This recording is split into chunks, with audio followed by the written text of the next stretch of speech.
Mati adalah pintu yang setiap kita pasti melewatinya. Berarti Bapak Ibu sekalian, mau atau tidak, tiba saatnya pasti mati. Yang jadi masalah, bagaimana kondisimu mati. Itu tonsing kelebihannya kalau orang sakit dulu seperti almarhum. Ya ko malase yolo napa naruntu ajalenna, ada kesempatan bertobat. Itu enaknya kalau sakit dulu. Ada kesempatan bertobat. Sakitnya sendiri kalau dia sabar, sakitnya sendiri itu sudah sakit dan dia sabar menggugurkan dosanya. Apalagi kalau dia melakukannya dengan memperbanyak istighfar. Itu kelebihannya orang kalau sakit. Tapi kekurangannya manreong koso. Kalau orang mampu, alhamdulillah, dia mampu. Tapi ada lagi kelemahannya. Apa? Membuat anak-anaknya bisa durhaka. Tidak semua anak diberikan ujian dan hadiah sakit ibu bapaknya baru meninggal. Maka kalau ada anak yang ibu bapaknya sakit, Allah sayang kalian. Kenapa? Allah ingin mendapatkanmu. Nah, kasih kau hadiah pintu masuk surga. Tapi tidak semua anak menyadari. Ada 5, ada 7 anak, malase tomatoana, sakit orang tuanya. Silakan kau ambil bagian-bagian dari kebaikan itu. Ada anaknya tawakaya, tapi kan sibuk kiri kanan nih kasihan cari nafkah. Maka dia tidak bisa kasih kencing bapaknya. Dia tidak bisa kencing usap-usap keringatnya ibunya. Maka dia partisipasinya, dia belikan obat, dia tanggung semua rumah sakitnya. Ada juga tawa, pengangguran, tidak ada uangnya, tapi waktunya banyak. Maka Allah kasih hadiah, kau urusi kencingnya bapakmu, kau gantikan pakaiannya, kau gantikan tempat tidurnya, kau yang rawat kau yang suap Itu semua. Jadi ketika ada orang tua sakit, Allah menguji kalian, mau kau ambil ini surga atau tidak. Tapi sayang 1000 sayang, banyak anak diuji orang tuanya stroke, diuji orang tuanya kena serangan gula. Aduh, anaknya 1 tahun mulai mengeluh. Kenapa? Istrinya yang tidak sabar. Maka bu, hati-hati ki milih mantu. Kalau masih mahasiswa sanging kuku najina jaga, mana potong kuku pigitongi salon, mau kok kira-kira nak kasih kencing kalau sakit kok? Carita campur waktu. Tenamo, mana matana nasaritongi soplens, bulu matana tak lapis-lapis. Kira-kira mau kok nabukakan pempersmu kalau stroke mako? Nah, bilangi suaminya kasih masuk panti jompo itu orang tuamu. Itu gunanya orang hati-hati milih mantu. Karena ada orang baik anaknya, istrinya penrasu-rasu. Banyak yang begitu. Bersaudara bagus kasihan. Ampa bersaudara, sekandung seibu. Masya Allah baik, rukun. Datang istrinya. Kan kau anak pertama. Selama hidupmu bapakmu banyak kau kasih. Selama hidupmu bapakmu semua kau yang ngurus. Sekarang meninggal apa kek kau bisa ambil di situ? Mulai itu. Maka ibu hati-hati ki. Untuk apa dia cerdas? Untuk apa dia cantik? Kalau sakit nanti kalau pensiun maki. Percaya ki itu yang pelihara kuku. Mana giginya nak kawat. Nak kasih soples batana. Rambutnya nak kasih kriwil-kriwil.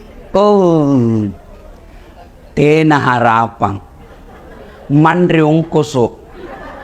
Betul kak, lihat maki pelajari maki anak mantunya orang yang magaya.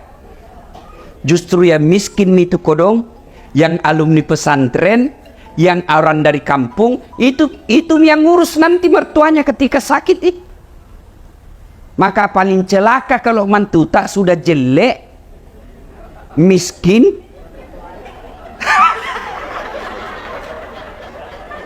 Vale, beleng-beleng. Nih.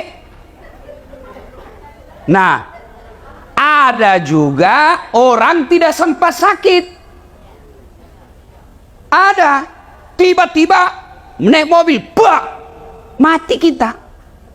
Ada tuh kelebihannya. Apa kelebihannya? Nggak makan ongkos. Iya toh? Apalagi kelebihannya? Anaknya nggak sempat punya dosa sama orang tuanya. Tapi apa kekurangannya? Nggak sempat tobat. Nah ini yang lebih parah. Kalau nggak sempat kita tobat. Apa mi kalau selama ini hidup ki 40 tahun, malam ndak jelas kemana, duhur ndak pernah hadir di masjid, Ramadan tidak pernah puasa, puasa ji tapi pertengahan, akhir dan awal ji, Lebaran paling duluan dapat karena di masjid karena baju baru. Nah tiba-tiba mati mendadak, serangan jantung, ditabrak mobil, tenggelam, naik sepeda. Untuk saya ingat, kata pas sepeda. Saya juga pas sepeda aja. Tapi jangan saiki itu bajuta yang sempi-sempi, itu melanggar syariat. Nah kita tidak tahu, banyak kan kita dengar itu orang lagi sepeda na mati. Bayangkan kalau kelihatan ini paha apa? Hah?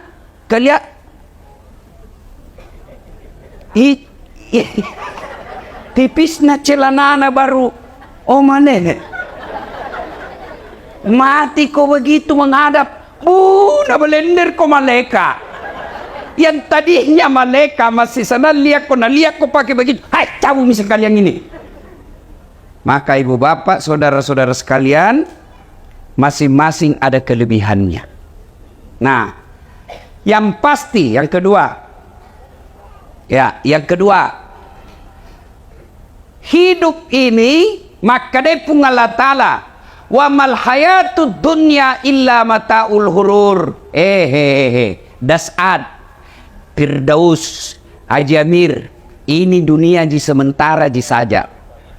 Acule-cule yami maringan rakombo ada tambangmu sebentar jisika. Maka dunia ini hanya titipan. Apa titipan dunia itu? Macam-macam. Satu, titipan dunia ada disebut harta. Harta ini titipan. Ada pula titipan berupa ilmu, Ustadz. Ada pula titipan berupa anak. Ada pula titipan berupa umur. Titipan semua itu. Maka ketika Allah kasih kau titipan, satu, jangan kau sombong. Yang namanya titipan bos, jangan kau sombong. Harta, titipan jitu. Ini. Ada mobil di sini 3-4 kayaknya di dalam sini. Titipan ji. Titipan nih. Kalau mati ki seperti almarhum, nak bawa hartanya, ndak, kaos kaki aja ndak boleh dipakai, dasi aja ndak boleh dipakai, titipan aja ini, harta ini titipan. Maka yang namanya titipan, jangan kau sombong dengan hartamu, maka ambil ilmunya, tukang parkir. Ini banyak semua tukang di sini, Pak Warkop. Nah bilang temanku, jangan mengaku anak Warkop Makassar kalau kau tidak tahu camidu. Apa itu camidu, Ustaz? Catami dulu.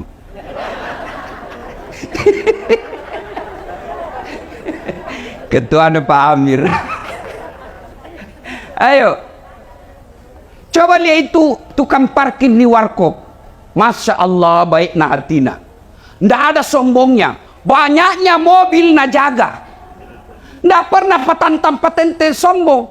Kenapa? Begitu ambil orang mobilnya, bakal itu dikasih 2.000 senam nih. Kenapa? Karena dia yakin bukan mobilku. Maka sebaiknya itu harta tak seperti tukang parkir. Titipan jini. Jangan kau sombong. Kalau Allah marah dengan kekayaan yang kau sombongkan, Allah ambil hartamu. Sekejap ji. maka dami pun Allah Ta'ala kun fayakun, jadi habis. Apa contohnya? Tsunami. Lihat itu, kalau tsunami hancur, gempa, kebakaran. Maka harta jangan membuat kita sombong. Ibu-ibu, tahu ki Firaun? Tahu ki? Itu Firaun, Bu, Allah melaknat dia karena dia sombong. Gagah, raja, istananya banyak, dilapisi dengan dinding-dinding emas. Tapi karena sombong, Allah laknat dia. Dan Allah tidak akan memasukkan dia dalam surga. Kalau kita ini Islam pernah dua kalimat syahadat, yakin sampai mati, pasti masuk surga. Jangan khawatir, Bu. Ini semua kita pasti masuk surga. Yang penting sudah syahadat, yakin dua kalimat syahadat itu pasti masuk surga. Cuma kalau dilanjutkan pertanyaan, kapan masuk surganya? Sudah pakai dicuci.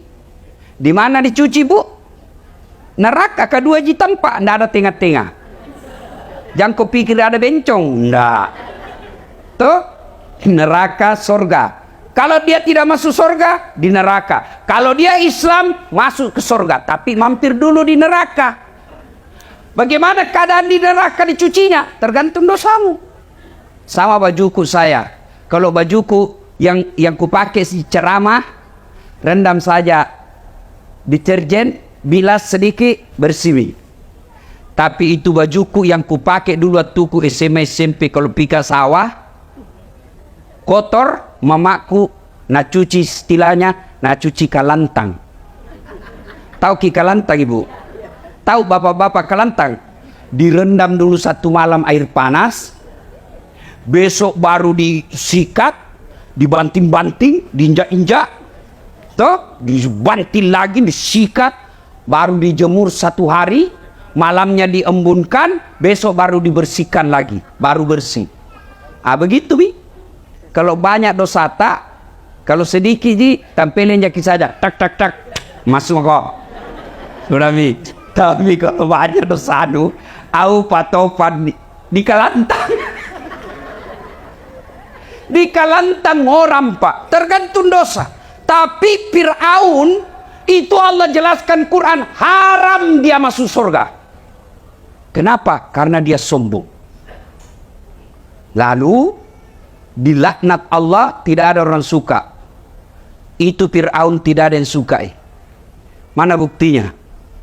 Sampai sekarang ini tidak ada orang Maros mau kasih nama anaknya Fir'aun. Itawa terkenal sekali. Nekinnya tua di Quran, raja, tapi tidak ada orang mau kasih nama Fir'aun anaknya. Kenapa? Karena Fir'aun dilaknat Allah karena kesombongannya. Maka kaya jangan membuat sombong. Yang kedua, apalagi harta. Yang kedua, ilmu. Jangan sombong. Adakah ilmuwan sombong? Ada. Mana gerangan? Ada, itu biasa. Tidak usah bahas ilmu kedokteran, ilmu agamamu. Adakah ustadz sombong? Ada. Yang mana ciri-ciri ustadz sombong? Yang tidak mau menerima perbedaan pendapat. Pendapatnya saja nanggap benar. Kalau berbeda langsung bilang bid'ah, masuk neraka. Kada tong itu begitu, Pak? Ada. Apa yang mau kita sombongkan dengan ilmu ini? Padahal Allah sudah jelaskan, wa ma utitu minal ilm illa qalila. Dek wale kopat disengek kecuali cedek nih. Itu kata Allah. Apa yang kita mau sombongkan dengan ilmu? Ini dasar latif. Yang merasa hebat bukan karena saya cerdas, bukan karena saya jago, tapi karena ada penontonku. Saya bisa viral sampai penonton saya di YouTube sudah 148 juta, bukan karena saya hebat, tapi karena ada yang nonton. Coba kalau saya ceramah di sini 2 jam berapi-api, membara, tidak ada yang nonton. Lewat patopan, lama misalnya itu Ustaz. Iya toh? Iya. Jadi kalau jadi penceramah ilmuwan, jangan kau sombong. Kalau Allah marah, nak kasih pikun kok. Ada banyak pikun. Ada banyak pikun. Ada walau benar atau tidak ini cerita-cerita ji. Ada profesor dekat-dekat mi pensiun mau pi mengajar. Setiap dia mau pi mengajar selalu nak cium istrinya. Ini 2 minggu mi ndak dicium istrinya. Dah protes istrinya bilang, "Pak, biasanya kalau mau pi mengajar kau cium kak. Ini mau mi 2 minggu ndak pernah mau cium-cium." Dalam hati, astagfirullah, berarti siapa kau cium selama ini? Ternyata pembantu cium. Jantung modus. Mata-mata sudah dengar begini, besok didapat sama anaknya. Kau kira mamaku nak? Apa yang kita bersombongkan dengan ilmu? Maka yang baik, mari saling menghormati perbedaan pendapat. Nih, biasa kita ini gara-gara beda pendapat dalam suatu masjid, akhirnya masjid tidak tenang. Lama-lama masjid ditinggal jamaahnya. Lama-lama akhirnya masjid didominasi oleh satu aliran atau mazhab saja. Yang baik, mari saling menghormati pendapat. Kalau kita yakin satu pendapat, lakukan dan amalkan pendapat itu tanpa mau menyalahkan pendapat orang lain. Maka kalau kita lihat masuk di masjid, ada orang takbir begini, silahkan, jangan kau salahkan. Ada juga yang begini, silahkan, ada ton dalilnya. Ada ton kuliah tidak semangat, kayak orang lapar sekali, lama tidak makan. Ini. Ada juga begitu, Ibu. Tuh, begini saja. Ada ton begitu, tuh. Jamba kau calai urusannya. Sibuk duduk kok.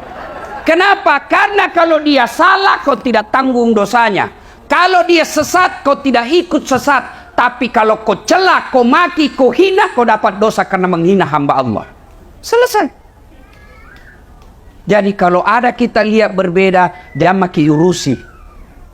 Mau ki pelihara jenggot, silahkan. Jantung aku bilang yang tidak pelihara jenggot, ndak sunnah. Mau kau yang jengki celananya, silahkan. Yang tongko bilang orang yang dibawa mata kakinya kafir, tidak. Saya dibully di WhatsApp, di Facebook. Ini ustadz tidak sunnah. Kenapa kau bilang tidak sunnah?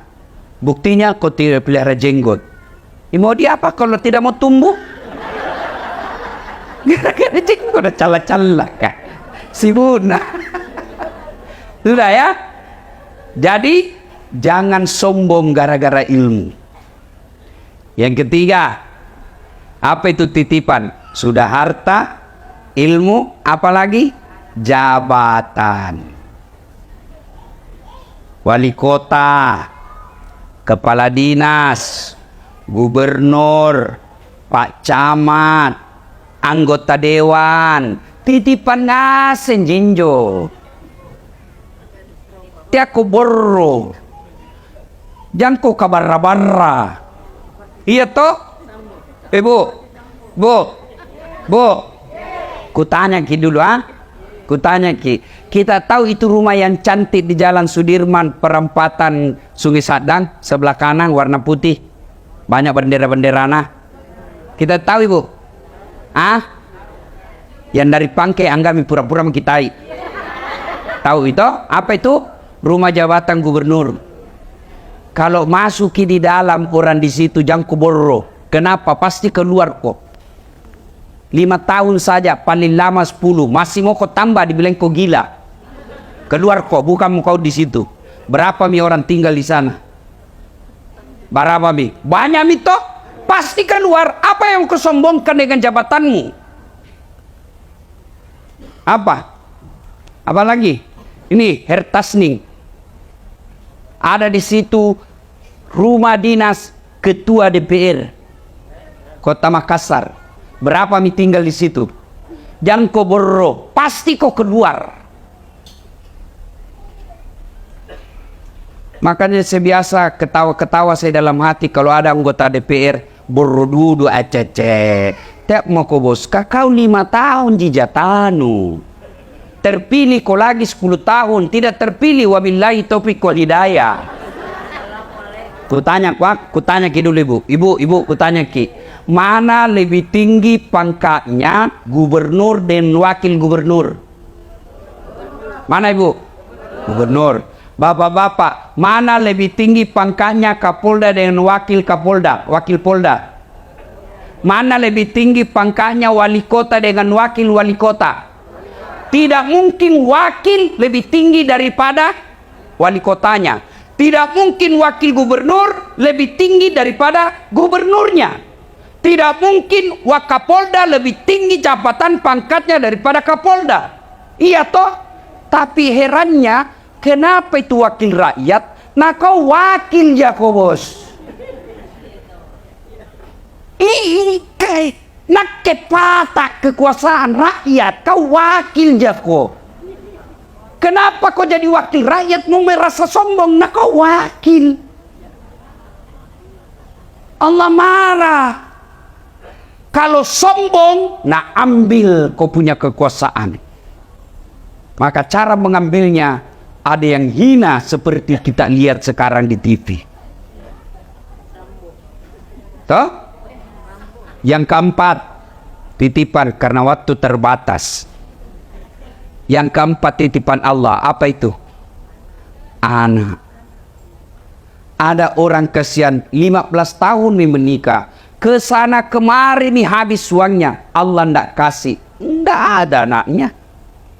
Maka semua ini pertama kalau dia titipan tiangku kabarra-barra, jangko sombong, jangko takabur, jangko borro. Yang kedua, karena dia titipan, maka jaga itu titipan Allah. Bagaimana cara menjaganya? Kalau dia harta, menjaganya bukan dengan deposito ke bank. Bukan dengan membeli emas.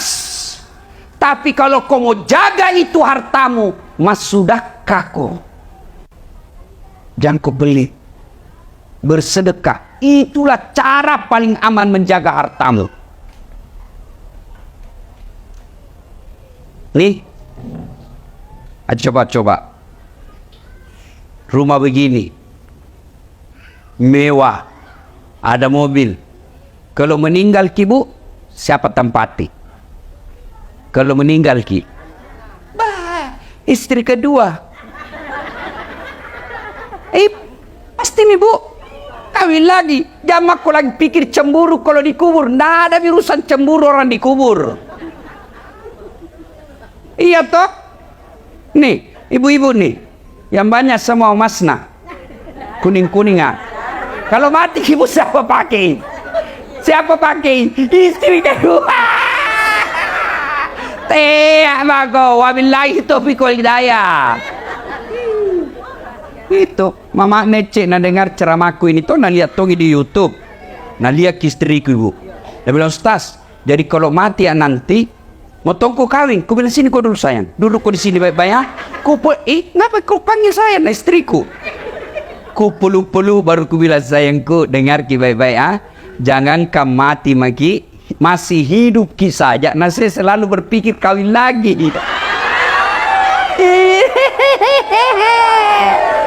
Apalagi pundak mati bago. Makanya ibu bersedekah ki. Mau kemana? Mau ki kemana? Pasti mati bu. Itu kata sudah pesan dari Allah. Dulu ndak ada keriputmu. Dulu kau masih muda. Dulu kau masih tua kau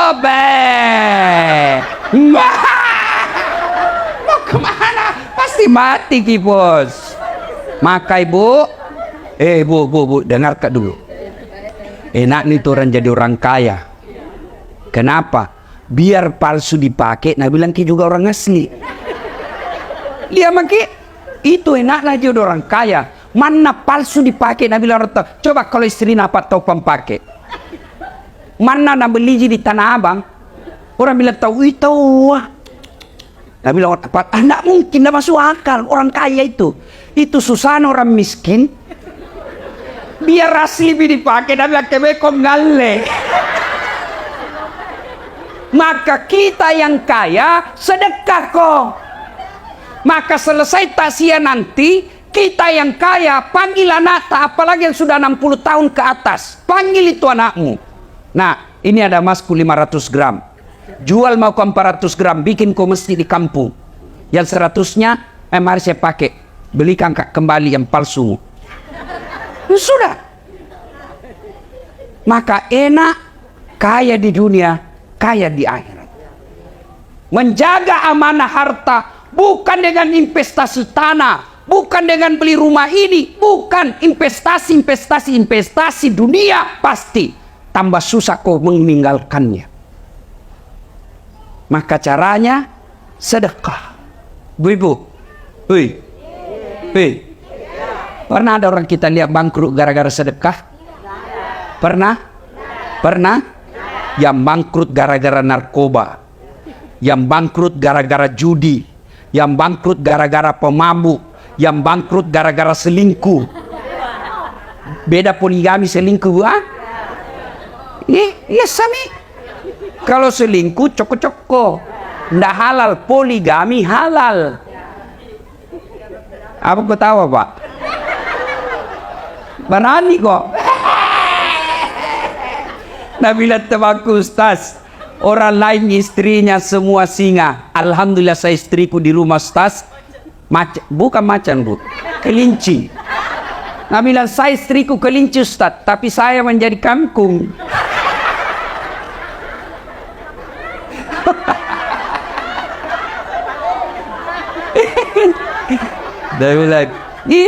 Nabila ya satu temanku nak Ustaz, selama dengar ceramahmu, alhamdulillah istriku jadi malaikat.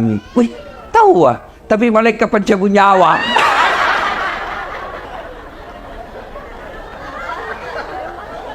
Adakah cerita sama saya, Ustadz, poligami itu kan sunnah. Betul, poligami itu sunnah, jadi jangan celah. Kalau ibu bapak tidak setuju, boleh, tapi jangan kau celah orang yang berpoligami. Tapi dengan catatan, poligami bagi orang yang mampu.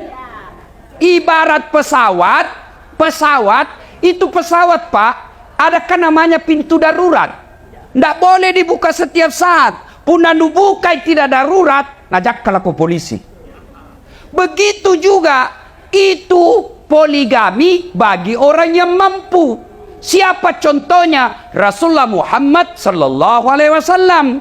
Kenapa beliau mampu sholat tahajudnya tiap malam? Kenapa beliau mampu Senin Kamis tidak pernah lepas? Tiap pagi dia duha, bersedekah setiap saat di rumahnya, tidak pernah kasar ngomong. Maka Allah kasih kemampuan. Kate hari Jumat saja kau sembahyang, paling terlambat datang, paling cepat pulang. Orang khotbah kau tidur, motong kau poligami, nenek itu patah. Kalau tidak mampu jangan kau cari-cari susah. Maka amanah sedekah. Ya Bu?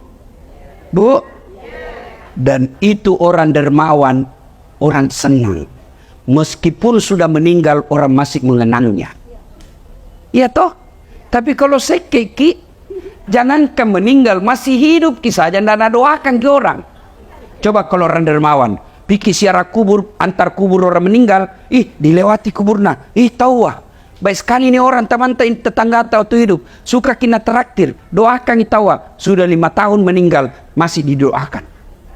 Tapi kalau orang seke, jangankan mati, Pak, masih hidup saja, lewat di kompleks mobilnya, tabrakan lalu. Kukira tomo kan kasih naik, ternyata nak kelas sonja. Maka bersedekahlah.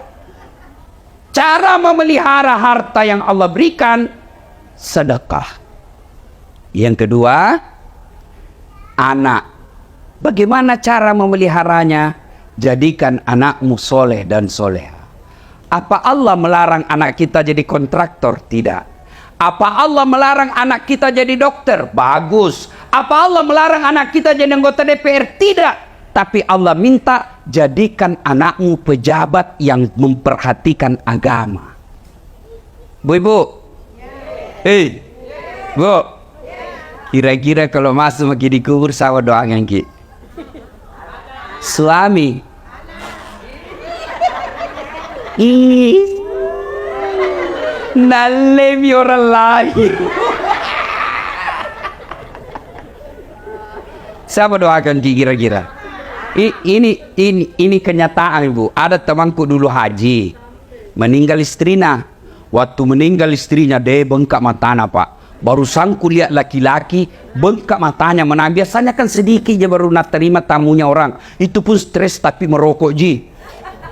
Ini tahu bengkak matanya menangis. Dia bilang, Ustaz, saya bisa sampai seperti ini karena hebatnya ini istriku. Rasanya tidak bisa melanjutkan hidupku.